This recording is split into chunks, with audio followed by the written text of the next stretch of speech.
Dice, y escribe al ángel de la iglesia en Pérgamo, el que tiene la espada aguda de 2 filos, dice esto: yo conozco tus obras y dónde moras, donde está el trono de Satanás, pero retienes mi nombre y no has negado mi fe. Ni aun en los días en que Antipas, mi testigo fiel, fue muerto entre vosotros, donde mora Satanás. Pero tengo unas pocas cosas contra ti, que tienes ahí a los que retienen la doctrina de Balaam, que enseñaba a Balac a poner tropiezo y a cometer fornicación. Y también tienes a los que retienen la doctrina de los nicolaitas, la que yo aborrezco. Por tanto, arrepiéntete, pues si no, vendré a ti pronto y pelearé contra ellos con la espada de mi boca. El que tiene oído, oiga lo que el Espíritu dice a las iglesias. Al que venciere, daré a comer del maná escondido y le daré una piedrecita blanca, y en la piedrecita escrito un nombre nuevo, el cual ninguno conoce, sino aquel que lo recibe. Señor, te doy gracias por esta tu palabra, que seas tú hablando, Señor, a nuestros corazones, Señor, y la necesidad de cada hermano. Bendice esta palabra que ha nacido de tu corazón y que sea para edificación de tu iglesia, Señor. En el nombre de Jesús. Amén. Vamos a partir primero diciendo que Pérgamo era una ciudad que estaba ubicada al norte de Esmirna, ¿ya? Asentada en una colina de más de una altura de 300 metros aproximadamente, lo que le daba una vista impresionante, imponente, y según algunos estudiosos, Pérgamo puede interpretarse como matrimonio mixto, lo cual refleja simbólicamente el sincretismo espiritual y la mezcla de creencias paganas que caracterizaban a la ciudad. Fue capital de la provincia romana de Asia Menor durante más de 250 años y se destacó por ser un importante centro religioso, político y cultural. En Pérgamo se rendía culto a múltiples deidades como Atenas, Asclepio, Dionisio y Zeus, siendo este último adorado en un altar monumental con forma de trono que dominaba esta acrópolis. El mensaje parte, para contextualizar un poco, Apocalipsis, desde el versículo 2 en adelante, habla sobre 7 mensajes a 7 iglesias que estaban en Asia Menor, lo que actualmente se conoce como Turquía, ¿ya? Y 5 de las 7 iglesias se les dice, arrepiéntete. Las 7 iglesias tienen que ver más o menos con el contexto histórico, digamos, de la vida o de la vida cristiana y de la iglesia. Muchas iglesias han pasado por dificultades, han pasado pesares, han pasado y también han pasado bendiciones, pero sobre todo lo que más se remarca es que Jesús llama a todas estas iglesias al arrepentimiento.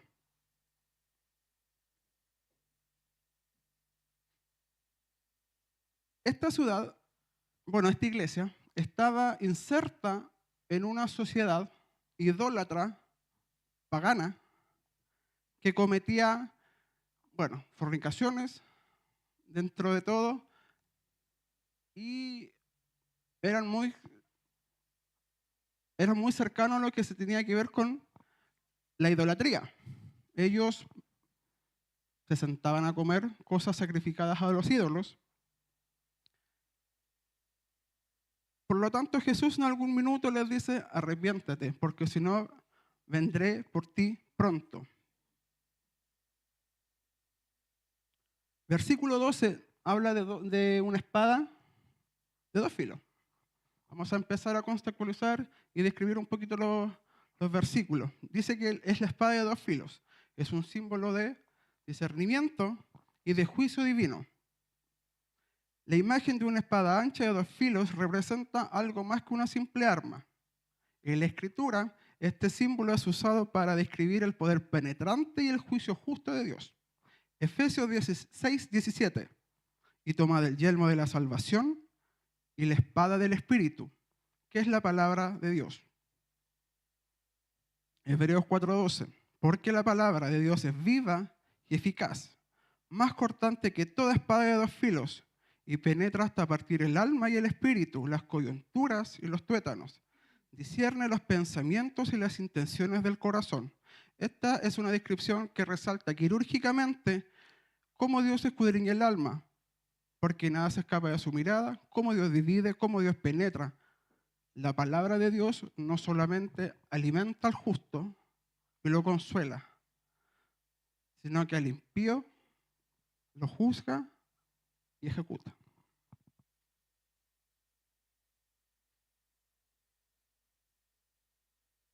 El versículo de 2:13 dice: yo conozco tus obras y dónde moras, donde está el trono de Satanás. Jesús en esta parte de este pasaje elogia a la iglesia, como le decía al principio, de estar inserto dentro de una sociedad que era bastante mundana, digámoslo así, pagana. Y cuando habla del trono de Satanás, no era un trono literal, era un trono que se miraba en forma espiritual, simbólica, metafórica, porque era el centro de la idolatría, de la perversión espiritual y de la adoración pagana. En esta acrópolis de Pérgamo se encontraba lo que era el templo de Asclepio, el dios griego, que tenía que ver con la medicina. Y ellos mezclaban la medicina con la superstición. Uno de los hechos que decían para curar era que en el templo una persona enferma tenía que tirarse al suelo, pasar la noche, y unas serpientes con poderes especiales lo sanaba. En el mismo pasaje dice que, pero retienes mi nombre y no has negado mi fe. A pesar de todo lo que vivía la ciudad de Pérgamo, la iglesia se mantenía firme en su fe en Jesucristo, a pesar de toda esta oscuridad espiritual. Acá habla de Antipas, mi testigo fiel. Antipas, según la tradición oral, la tradición escrita, puede haber sido el pastor de la iglesia en Pérgamo. Al principio de los mensajes a las 7 iglesias dice: y escribe al ángel de la iglesia de Pérgamo, Tiatira, Filadelfia, Laodicea, etc. La traducción aquí no es ángel del ámbito espiritual, sino que es ángel de mensajero, que también es una de las traducciones de la palabra ángelus, del griego, y que por contraste con el contexto no podría ser un ángel con alas, digamos, espiritual.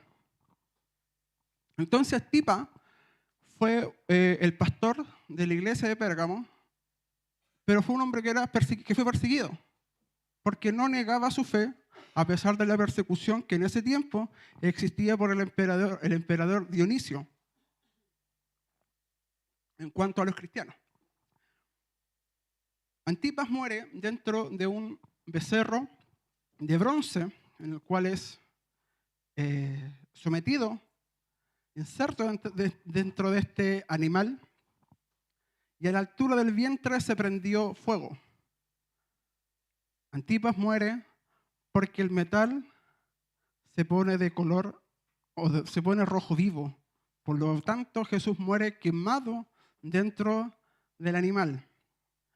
Pero Antipas se mantuvo fiel a su testimonio, se mantuvo fiel a su fe. Nunca, por más que el Imperio Romano le decía: si quieres salvar tu vida, tienes que negar tu fe. Antipas dijo: no, prefiero seguir, y si hasta el fin de mi vida, que sea por orden de Jesucristo.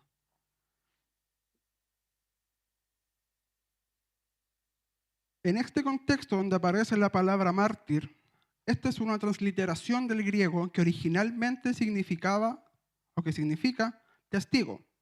Con el tiempo, debido a casos como el de Antipas y muchos otros, el término adquirió un sentido actual. Alguien que da su vida por la fe.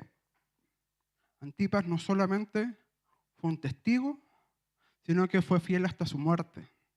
Un ejemplo que sigue hablándonos hoy. Apocalipsis 2:14 dice: pero tengo unas pocas cosas contra ti, que tienes ahí a los que retienen la doctrina de Balaam, que enseñaba a Balac a poner tropiezo ante los hijos de Israel y a comer cosas sacrificadas a los ídolos y a cometer fornicación. Ya en esta parte, Jesús amonesta a la iglesia de Pérgamo porque era condescendiente con el pecado. Era condescendiente con lo que la tradición apostólica no enseñaba, con las doctrinas que Jesús tampoco enseñó. La doctrina de Balaam básicamente era que Balac, era el rey de Moab. En el libro de Números 22, 23, 24 y parte del 31, dice que Balaam intentó prostituir el llamado de Israel por orden de Balac. Por eso trató de idear un plan contra ellos, pero Balaam le dijo que no podía. Lo intentó 3 veces y aún así Balaam no pudo maldecir al pueblo de Israel. Pero Balaam les dio la idea de que los hombres de Israel mantuvieran relaciones con las mujeres moabitas que cayeran en fornicación y en adulterio. El resultado de esta unión fue una unión blasfema, lo que enojó a ira a Dios. En ese mismo día y en el transcurso de la historia de esta historia, murieron aproximadamente 24.000 personas porque provocaron a ira al Señor. Y tienes también a los que retienen la doctrina de los nicolaitas, a los que yo aborrezco, similares a la doctrina de Balaam, que el Antiguo Testamento, como les decía, indujo a Israel al pecado. El término nicolaita significa el que conquista al pueblo. Según el escritor Ireneo, su fundador fue Nicolás, uno de los 7 diáconos mencionados en Hechos, capítulo 6. Ireneo afirma que Nicolás nunca fue un verdadero creyente y que más tarde se apartó, convirtiéndose en un apóstata, aprovechando su posición y credenciales dentro de la iglesia. Desvió a muchos creyentes, promoviendo una doctrina corrupta. El teólogo de Alejandría, Clemente de Alejandría, escribió que estos hombres se entregaron al placer como chivos, dedicados por completo a sus propias indulgencias. En resumen, la enseñanza pervertía la gracia de Dios y en lugar de promover la verdadera libertad cristiana, lo reemplazaron con libertinaje y pecado disfrazado de espiritualidad. Por tanto, Apocalipsis 2:16, arrepiéntete, pues si no vendré a ti pronto y pelearé con la espada de mi boca. Arrepentirse fue una de las primeras palabras que Juan el Bautista mencionó al iniciar su ministerio. La palabra arrepentirse está profundamente relacionada con el concepto bíblico del pecado. Arrepentirse tiene raíces tanto en el hebreo como en el griego. Se traduce principalmente del hebreo chuv, que significa volver o retomar. Y en el Nuevo Testamento se traduce el griego metanoeo o metanoia, y que implica un cambio de mente. Entonces esto es volver o retomar, arrepentirse o tener un cambio de dirección. Más abajo dice, al que venciere se le dará una piedrecita blanca. Según el apóstol Juan, un verdadero cristiano es un vencedor. Y esto lo dice en 1 de Juan 5:4, 5. Porque todo lo que es nacido de Dios vence al mundo, y esta es la victoria que ha vencido al mundo, nuestra fe. ¿Quién es el que vence al mundo? El que cree que Jesús es el Hijo de Dios.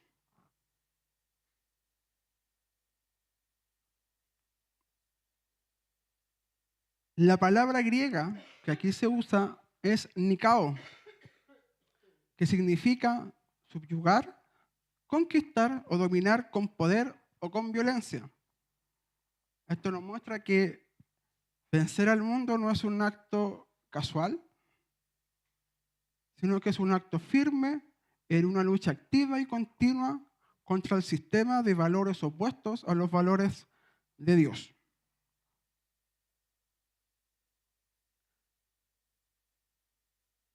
Juan conecta tres ideas esenciales: vencer al mundo, tener fe y creer que Jesús es el Hijo de Dios. Estas no son acciones separadas, sino las marcas de un verdadero cristiano. Alguien que vive confiado, creyendo y venciendo. Jesucristo y la dedicación completa a Él nos hacen un vencedor. Finalmente habla sobre el maná escondido y la piedrecita blanca. El maná escondido, así como lo habla Éxodo, era el sustento que Dios le dio al pueblo de Israel durante su travesía por el desierto. Asimismo, se promete un maná escondido, un maná que finalmente es un alimento espiritual y eterno. Y según Juan 6:51 dice: yo soy el pan vivo que descendió del cielo. Si alguno come de este pan, vivirá para siempre. Y el pan que yo le daré es mi carne, lo cual yo daré por la vida del mundo. Por lo tanto, este pan es Jesús. Tal como el maná era diario en el desierto, también Dios nos pide que seamos sustentados diariamente por este pan, que es Jesús, para que nuestro espíritu siempre esté alimentado,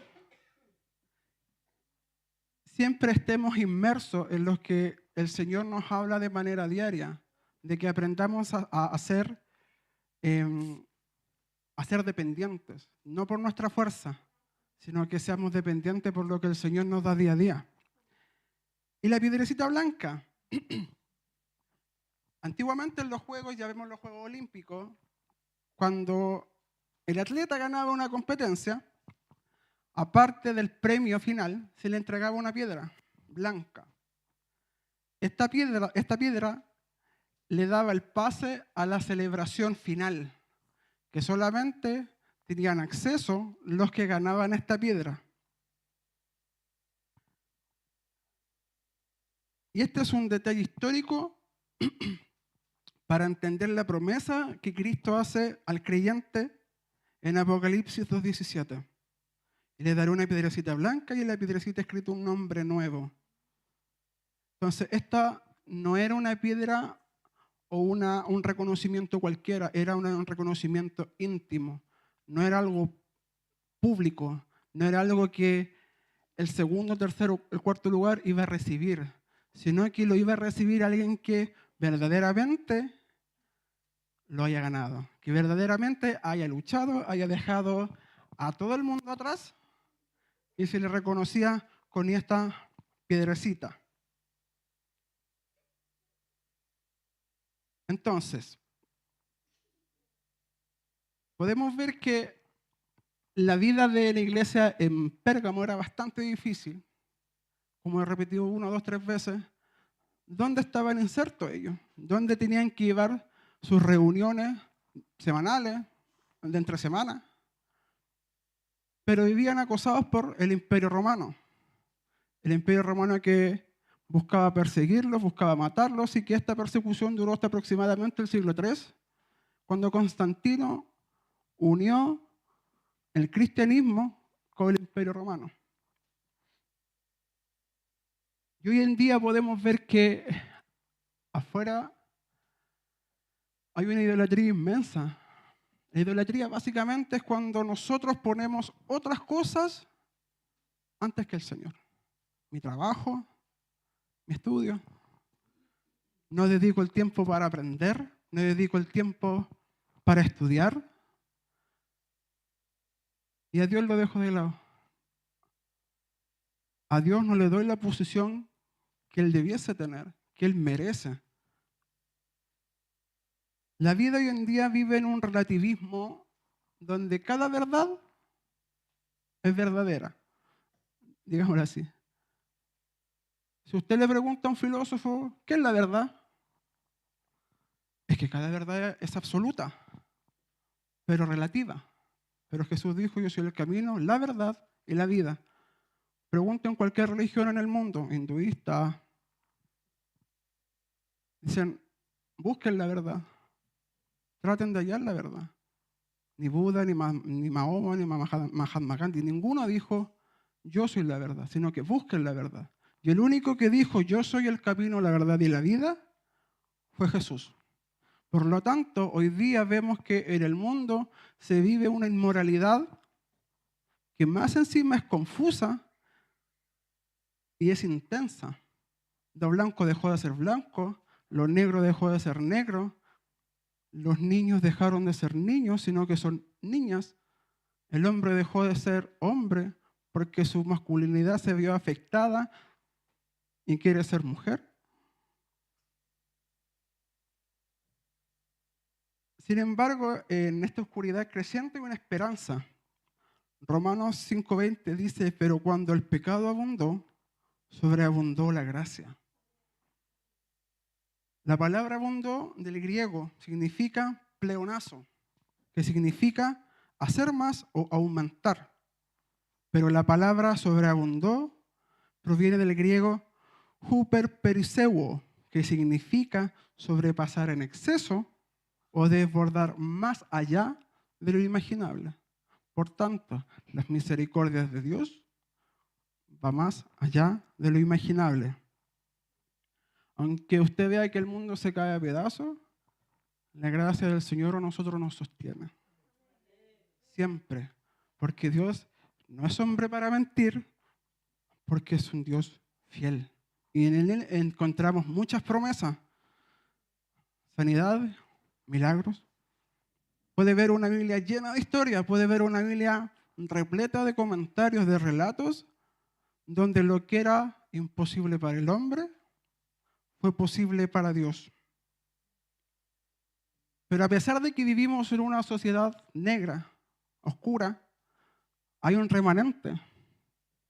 Habemos un remanente que no le creemos a los Zeus como Pérgamo, no adoramos a los Esculapios, sino que tenemos a un Dios que nos prometió salvación y vida eterna. Vivimos rodeados de tronos de Satanás, podríamos decir, donde hay estructuras, ideologías, partidos políticos, lo que usted me quiera mencionar. Y en el mundo se ve día a día la perversión que en el mundo existe. Y a pesar de todo esto, la gente vive como si nada. No tienen, porque sus ojos no han sido abiertos a la verdad. Por lo tanto, ellos están sumergidos en una oscuridad. El libro de Isaías dice que la gente de afuera tiene como un velo en los ojos que no les permite ver. Por lo tanto, van a creer a cualquier mentira que el mundo les pueda ofrecer. Así como algunos les creyeron a un presidente X, otros no le creyeron a este presidente X, sino que le creen al presidente Y. Y siempre están buscando soluciones en una persona. Y la persona no les va a entregar esa ayuda. Porque no fueron capaces de doblar sus rodillas y buscar al que me va a entregar más que la solución, las herramientas quizás para hacerlo. Porque muchas veces somos flojos en decir, Dios lo va a hacer, pero nosotros estamos sentados esperando que algo ocurra. Pero también nosotros por fe somos motivados a movernos. Dios no quiere gente sentada ni floja. Dios quiere gente que sea activa.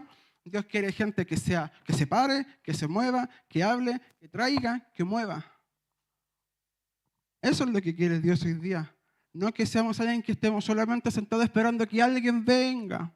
Quizás yo este mensaje lo esperé mucho tiempo cuando era más chico. Porque realmente cuando uno empieza a estudiar, empieza a entender muchas cosas. Por eso siempre cuando me subo, les digo, escudriñen la Escritura. Porque no tenemos otra forma de conocer a Dios. A veces esperamos que venga un reconocido ministro, un reconocido pastor que me hable y que me diga, no, tú vas a hacer esto, tú vas a hacer esto otro, y quizás eso nunca va a pasar. Pero es cuando nosotros tenemos la herramienta, tenemos la palabra para poder revertir y estar en el tiempo preciso de poder buscar la gracia del Señor. Un tiempo, algún día, esa gracia no va a estar. Nosotros no vamos a estar. Vamos a ser arrebatados. Y muchos van a decir en aquel día, ¿era verdad lo que me dijeron? ¿Era verdad de que se iban a ir? ¿Era verdad que las ropas iban a quedar tiradas en el suelo? Y la gente va a empezar a cabecearse contra las murallas porque se van a desesperar. Entonces, cuando el pecado abunda, debemos recordar que Dios no pasará por alto al pecado para siempre. Un día el Señor juzgará y destruirá el mal de forma definitiva. Como les decía, lamentablemente muchos van a tener que llegar a ese destino de destrucción. Hoy nosotros, como les digo, vivimos en un tiempo de gracia, donde podemos buscar al Señor y lo vamos a encontrar. Pero otros van a seguir con el corazón endurecido y no van a entender hasta que la calamidad llegue, hasta que el dolor llegue, hasta que vea que quizá uno de sus familiares no está. Entonces, después de esto, de analizar todo esto, a mí me saltó una preocupación. Si yo me paro aquí y veo hacia allá, veo mucha gente que no está, pero estoy hablando de gente de años. O en otras iglesias en las que participé. Hay gente que no está, hay gente que ahora por redes sociales puede ver que sirven a sus propios deseos. Y eso es lo que algunos filosóficamente llaman ateísmo. No creen que existe un Dios, sino que son sus propios dioses, buscando la satisfacción personal, la mía y de nadie más. Y siempre como que siento ese dolor por los que no están. A muchos vi arrodillarse buscando al Señor, pero ellos están de rodillas buscando a un Zeus, buscando a un imperio, alguien que les pueda tomar, responder, pero dejaron de buscar la dependencia de Dios, dejaron de buscar la dependencia del Señor.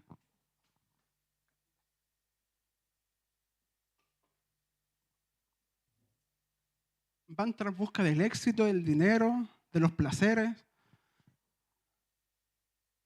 que dejaron de buscar el amor de una mujer desde un hombre o el amor de un hombre desde la mujer. Y nos sirven a Cristo y eso es lo que duele. Porque nadie puede servir a dos señores según Mateo 6:24. Pero como les dije, aún hay tiempo para esa gente, para los que se arrepienten y como decía la etimología de arrepentirse, volverse de esos caminos, dar el giro de esos 180 grados y poder mirar de nuevo al cielo, en esa búsqueda que tenían cuando estaban acá o cuando estaban en otro lado buscando al Señor y que hoy sencillamente ya no están. Tenemos tiempo de poder doblar nuestras rodillas. No porque estemos en una iglesia vamos a dejar de pecar, eso es falso.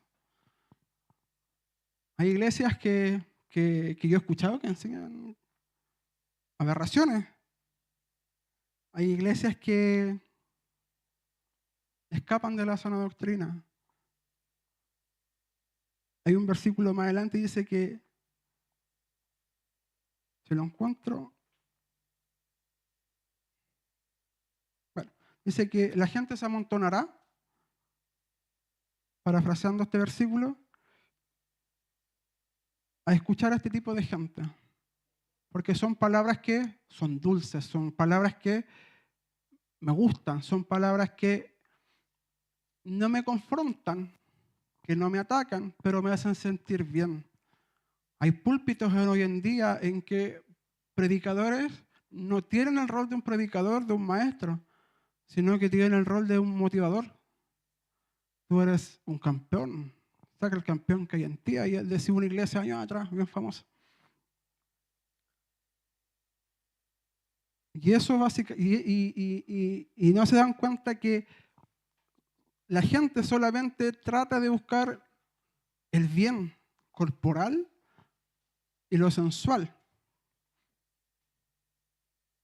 Cuando son cosas que tienen que ver con la iglesia, este tipo de gente, por lo general, muestran desinterés. Son apáticos y no tienen deseos de servir. Porque lo peor de todo es que dentro de las iglesias existe este tipo de gente. Se sirven a sí mismos. Conocen un Cristo que está clavado en una pared. Conocen un Cristo inmóvil. Conocen un Cristo rígido. No conocen a aquel Cristo que murió en el Calvario, que dijo, iré a construir morada para vosotros, que está sentado a la diestra del Padre. Ellos creen en un Cristo que le contaron en un cuento. Ellos creen en un Cristo que lo sacaron de una historieta, de no sé, de un diario. Pero no creen que el día de mañana, cuando Cristo venga en su gloria, ya no va a volver como el pastor. Va a volver como el juez supremo. Sus ojos como llama de fuego, dice Apocalipsis. Por lo tanto, debemos despertar. Romanos dice, ya es hora de despertarnos del sueño, de dejar de vivir esta cristiandad como lo vivía Pérgamo, al permitir el pecado dentro de la iglesia. Yo no digo que acá son pecadores con el afán de decir, no, usted no. Como les dije, somos todos pecadores. Pero la diferencia es que Dios a nosotros nos llama santos porque somos apartados. Nosotros cuando pecamos, nos arrepentimos. Si caemos en algo que a Dios no le gusta, nos arrepentimos. Muy distinto es el cargo de conciencia. La diferencia, un ejemplo, Judas y Pedro. Cuando Judas vio lo que estaba pasando con Jesús, dijo, oh, lo que hice. Pero él no fue a buscar el perdón. Él fue a colgarse. Pedro lloró amargamente cuando le negó 3 veces. Él se arrepintió. Judas no buscó el perdón. Judas no buscó ser perdonado por el Señor, sino que buscó la manera más fácil de escapar de un problema, entre comillas, fácil.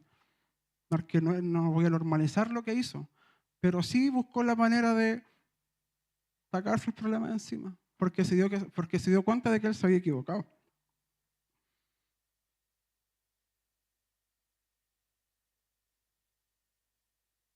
Como les decía, según Daniel 11:32, el pueblo que conoce a un Dios se esforzará y actuará.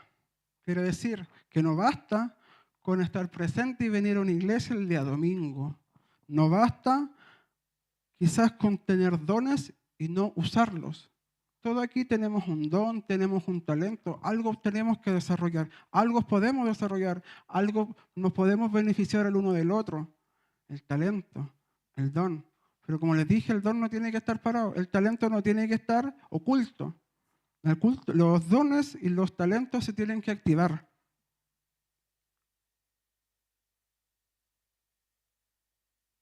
Y quiero terminar diciendo que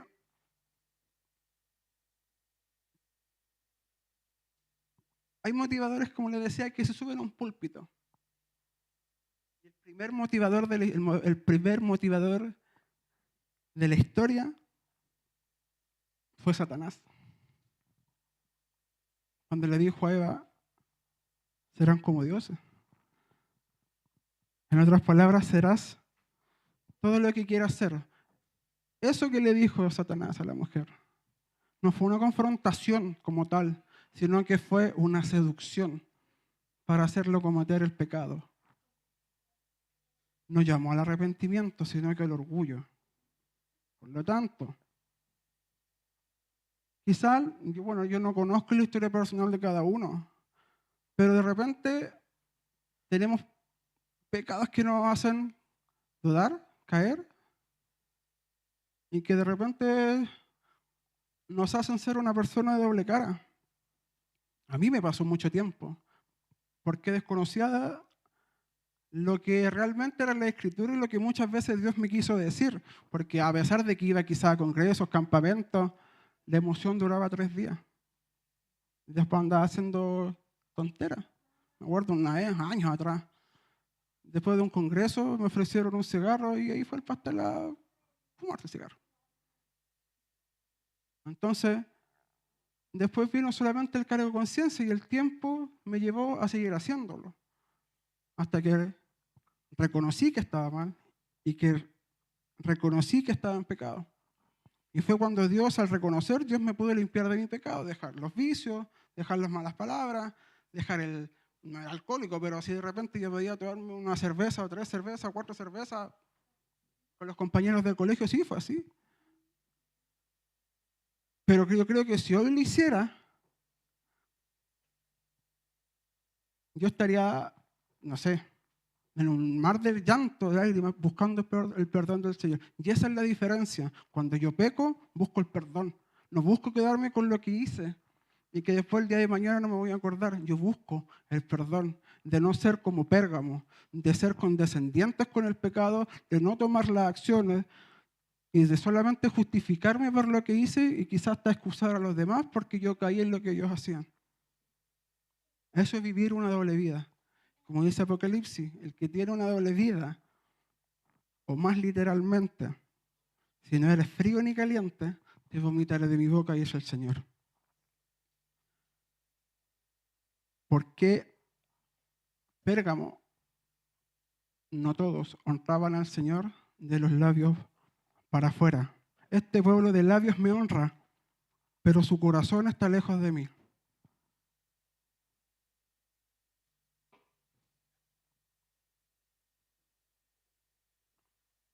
Finalmente, yo les digo esto que aprendí un tiempo atrás, de que quizás después de tener y de estar en el suelo, en pecado, etc., vivimos como cristianos. ¿Pero qué es vivir como cristiano? ¿Cuál es la diferencia de ser discípulo? Porque hasta el diablo cree. Si usted le pregunta a un señor, ¿usted cree en Jesús? Sí. La palabra discípulo proviene del griego matetes o matetus y significa el que aprende o está aprendiendo de un maestro. ¿Cómo saber si yo soy realmente un discípulo?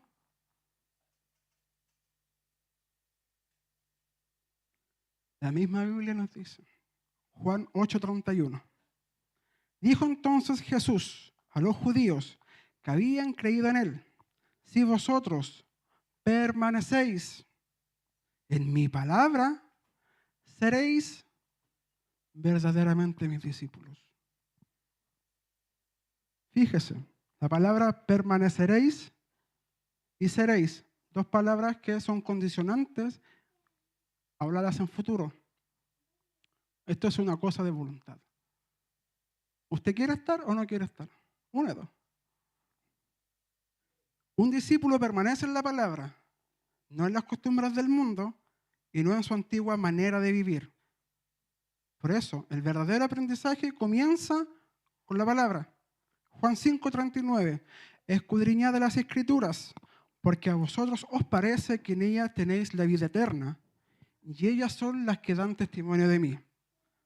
Por lo tanto, ser un discípulo no es solo asistir a una iglesia, sino que es tener una vida de aprendizaje en la palabra constante, conocer a Jesús a través de las Escrituras y vivir conforme a sus enseñanzas. Por lo tanto, el llamado de un discípulo es ser un discípulo y ser entregado de una manera total, no parcial, no por partes, no por rato, total.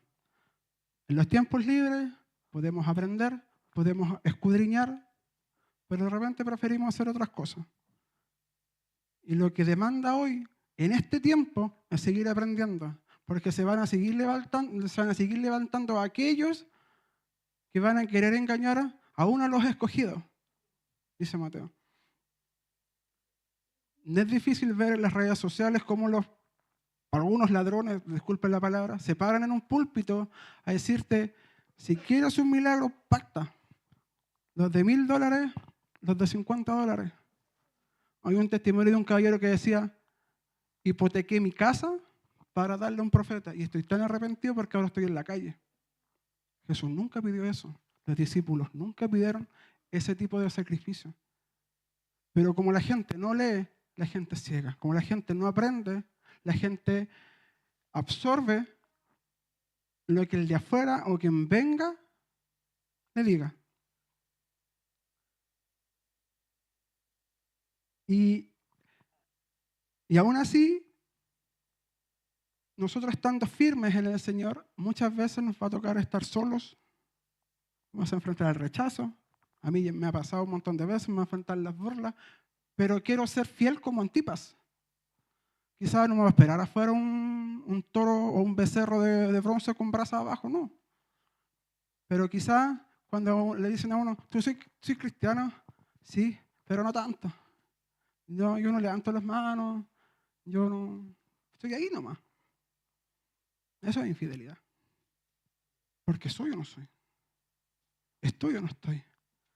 O me paro aquí o me paro de la puerta para afuera. Porque eso es lo que el Señor busca. A pesar de que el Señor es fiel, nosotros también intentamos serlo, pero vamos a caer en algún minuto. Porque somos humanos. Porque erramos. Y eso es porque tenemos que buscar la dependencia del Señor. Como el maná que Dios le dio a Israel, de buscar esa permanencia del Señor día tras día, es lo que nosotros tenemos que buscar. Orar, mi devocional, mi tiempo a solas con el Señor, es la manera de que nosotros vamos a crecer. De repente yo le digo a Jenny, siendo de repente muy directo, porque otra gente no lo dice, pero eso sirve para que la gente crezca. Pero ella me dice, es que siempre que te paras a predicar, tus mensajes como que me tiran para abajo. Como que soy muy, no exagerado, pero como que soy muy pesimista. No soy como el resto. No sé, el Jonah, no puedo ser como el Jonah. Digo, sí, pero cada uno, Dios lo llamó quizás de maneras distintas y aquí predicadores para todos los gustos. Pero siempre la diferencia es que, como les decía, hay predicadores que buscan decirte lo bonito y otros que te van a decir lo que es duro, lo que es y lo que está acá. Porque esto es lo que yo les digo, no lo estoy inventando. Porque eso es el Evangelio. El Evangelio va a confrontar mi pecado. No va a ser, pobrecito, y así va a pasar. Eso no es el Evangelio. El Evangelio me va a sentir mal cada vez que yo me caigo, que caigo en pecado y que lo sigo haciendo. Y que también la palabra, como es de doble filo, va a buscar no juzgarme porque voy a buscar el arrepentimiento y volver a buscar el rostro de Dios. Y eso es lo que tendríamos que hacer. Digo tendríamos porque hay veces que sí, no lo vamos a hacer. Si yo no les voy a vender la pomada de no, esto es lo que fue, no, mentira. Porque soy humano. Me caigo, me equivoco, hasta en cosas mínimas, no sé, el de levantar la voz. Yo no me cargan los gritos, pero yo no levanto la voz en mi casa. Me levantan la voz en mi casa, pero yo no levanto la voz. Entonces, este camino es un camino constante de aprendizaje y una transformación continua. No nos podemos quedar estancados. Y tome esto, la piedrecita blanca va a ser mi entrada el día de mañana cuando termine mi carrera aquí en la tierra.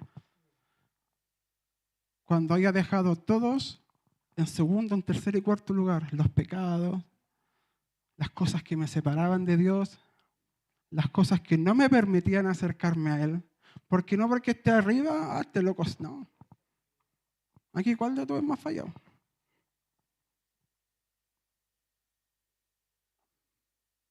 Pero, entre paréntesis, el grupo que está acá es un grupo bonito. Es un grupo que dentro de todo nos ayudamos mutuamente cuando uno está en problemas. Como consejo, ese es el tipo de amistad que usted tiene que tener. No más allá de que el que busque levantarlo, el que sea capaz de decir las cosas como son, porque hay gente que no lo hace.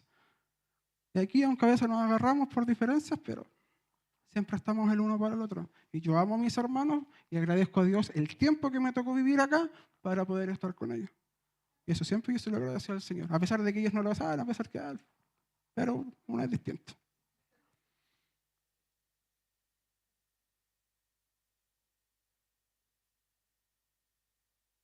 Y así como Filadelfia, como Pérgamo, vivía sometido a la oscuridad, nosotros somos llamados a ser luz. Somos llamados a, en algún minuto, terminar nuestra carrera, en ser copartícipes de esa piedrecita blanca con su nombre nuevo, con esa piedrecita que el Señor les va a entregar en aquel día. ¿Hay pecados en nuestra vida? Hay pecados en nuestra vida. ¿Hay pecados que nos tiran para abajo? Sí. La diferencia está en si yo lo quiero cambiar o no. La diferencia está en que si yo busco al Señor para que el pecado me deje de tirar y volverme de mi camino hacia la perdición o hacia lo que el mundo de afuera ofrece y venir a buscar la cruz, en el lugar donde yo debería estar todos los días de rodillas. Tengo la seguridad de que al acabar mi carrera voy a ser digno de recibir la piedra. Estoy seguro de que cuando el ángel en aquel minuto pase lista, te va a escuchar mi nombre, una canción, cuando ya se pase lista. Estoy seguro y quiero confesar mi pecado delante del Señor, porque si llevo 3, 5, 10, 15 años en el Evangelio y sigo siendo igual, debería sentarme, pensar y decir, ¿qué me está fallando? Porque a mí me pasó. 10 años viviendo como un nicolaíta, 15 años viviendo como un nicolaíta, siendo una persona de doble cara, siendo una persona ante los ojos de Dios mentirosa y ante los ojos de la gente hipócrita. Y eso no es lo que busca el Señor. El Señor lo que busca es arrepentirnos, buscando, siendo mejores día a día, de gloria en gloria, como dice la palabra, hasta que el día es perfecto y hasta que podamos llegar siempre a los pies del Señor, que es el lugar más alto al que podemos aspirar como cristianos. Sea discípulo más que cristiano. Siempre aferrado acá. Acá va a estar, una vez me acuerdo, Pastor Richard, años atrás dijo cuando el púlpito estaba acá arriba, la Biblia tiene de todo para aconsejarte, menos recetas de cocina. Estamos afligidos, estamos destruidos, estamos de mal humor. Aquí, bueno, esto es un iPad, pero la palabra es nuestra fuente de inspiración, de búsqueda con el Señor y lo que nos va a mantener siempre cerca de Él. Le voy a pedir que se ponga en pie, vamos a orar. Señor, te queremos dar gracias, Padre Celestial, por esta tu palabra, en que tú permitas, Señor, confrontarnos, Señor, con tu palabra. Que muchas veces solamente queremos buscar el lado positivo de las cosas, Señor. Y no queremos hacer caso a lo que muchas veces en lo que tú nos amonestas. De repente podemos perder el rumbo, Señor, pero tú estás ahí y aún así hemos sido ciegos. Te pedimos, Señor, que tú puedas hablar a nuestro corazón. Te pedimos, Señor, que si hay algo en nuestra vida que nos tira para volver atrás, Señor, tú puedes poner tu mano. Porque quizá hay mucha gente que lo pasa mal, que vive ajetreado, que vive agobiado. Pero tu palabra nos da fuerza, tu palabra nos da esperanza. La esperanza que no tiene el mundo la das tú. La paz que sobrepasa todo entendimiento la das tú. Y a pesar de que vivimos en un mundo de aflicciones, de dolores, de persecución, tú eres y has sido fiel con nosotros, Señor. ¿Seremos perseguidos? Sí. ¿Seremos señalados? Sí. Pero yo sé a quién le he creído. Yo sé en quién confío y en dónde he puesto mi corazón, en dónde he puesto mi esperanza. Porque debemos dar testimonio de nosotros mismos, de que tú eres un Dios que vive. No para guardar un testimonio y aparentar, no, sino que vamos a guardar un testimonio que me hable de ti, porque tú transformaste mi vida, Señor. Después de buscar en tanto tiempo en caminos que estaban perdidos, en ideologías, en creencias que no tenían ningún sustento, tú estuviste ahí y me esperaste con brazos abiertos. Aunque el mundo me juzgó, tú me abrazaste. No para juzgarme, sino para decir, mi hijo te estaba esperando. Ahora tienes que trabajar, ahora tienes que moverte. Y si hay alguien aquí que necesita ser motivado, ser reactivado, motívale, Señor. Pon en su corazón esa inquietud, Señor, de poder hacer. Hay mucho que hacer. La mies es mucha, los obreros pocos. Hay tanto donde servir.